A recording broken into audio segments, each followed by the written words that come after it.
I turned suddenly, my attention diverted by the people now arriving at the grey stone chapel behind me. It is a short walk up the hill from the car park, and I watch with curiosity the mourners dressed in black, making their way up the path like a solemn line of moorhens. Our home is situated outside the village of Ballymuldoon, which boasts a much bigger church. But there is something special about this weather-worn little chapel, surrounded by ancient gravestones and shrouded in myth, which has always enthralled me. Legend says that it was built in the 14th century by a young sailor for his deceased wife, so that she could keep watch over him while he went to sea.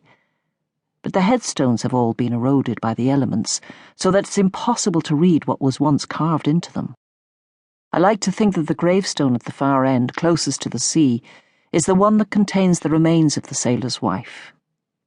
Of course she's not in there, and never was.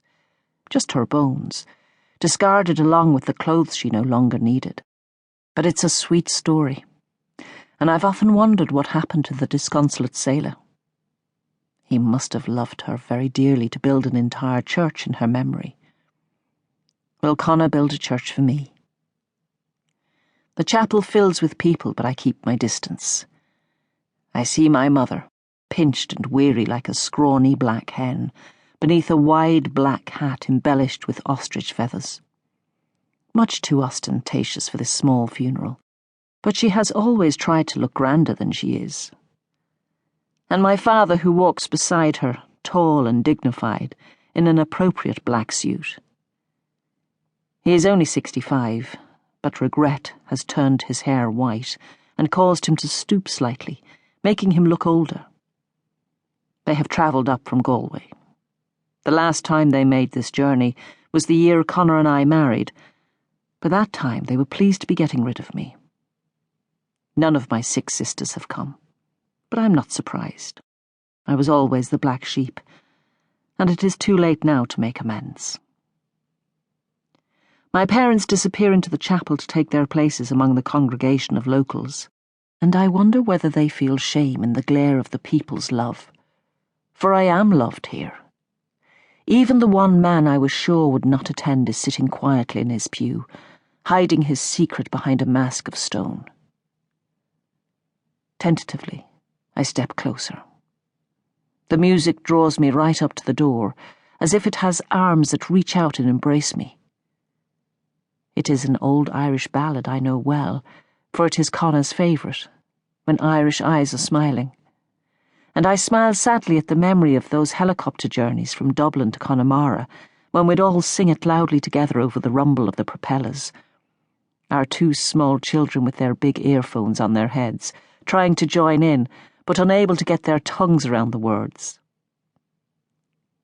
Just then, as I seek refuge in the past, I'm wrenched back into the present, where the tall, shaggy-haired figure of my husband is making his way up the path. 3-year-old Finbar and 5-year-old Ida hold his hands tightly, their small feet stumbling occasionally as they struggle to keep up with his long strides. His dark eyes are fixed on the chapel, his long, handsome face set into a grimace, as if he is already fighting the accusations muttered against him behind hands and pews. The children look bewildered. They don't understand. How could they? Then Finbar notices a black-backed gull on the path ahead, and suddenly drops his father's hand to chase it. The little boy flaps his arms and makes a whooshing noise to scare it away, but the bird just hops casually over the grass, careful to maintain a safe distance. Ida says something to her father, but Conor doesn't hear. He just keeps his eyes focused on the chapel in front. For a moment I think he sees me. He's looking directly at me. My heart gives a little leap. With every fibre of my being I want to run to him. I want him to enfold me in his arms like he always used to. I long for his touch as life longs for love. But his expression doesn't change, and I retreat back into the shadows. He sees only bricks and stone, and his own desolation. The desire to gather my children against my breast propels me into hell, and I realize